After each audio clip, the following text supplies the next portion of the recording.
The news at 6 starts now.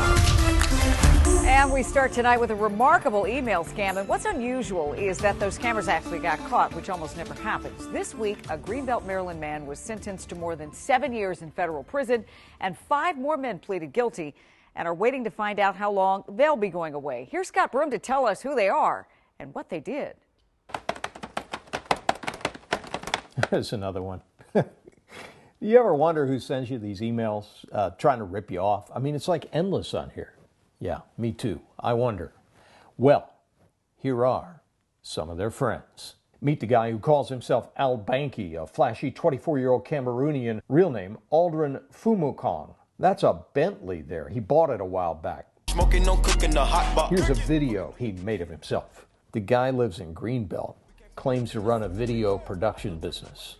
Right. Turns out Al Banki and a bunch of his 20-something buddies with names like Uncle Tigga 2 and Banker TD, all with roots in Cameroon, West Africa, were experts at ripping off people and laundering money for a skilled gang of Africa-based email scammers and hackers.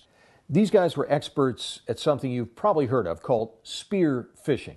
So they're experts at hacking into email accounts with fake attachments, figuring out who victims do business with or real estate deals with, then hitting them with fake invoices or wire transfer requests that look completely legitimate and expected.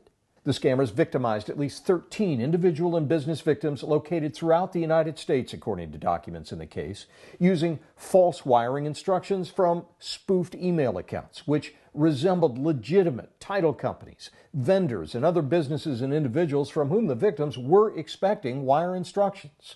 Profit from the fraud was staggering, prosecutors wrote. They stole at least $4.2 million. Al Banki used his money to buy that Bentley and other luxury cars at age 24.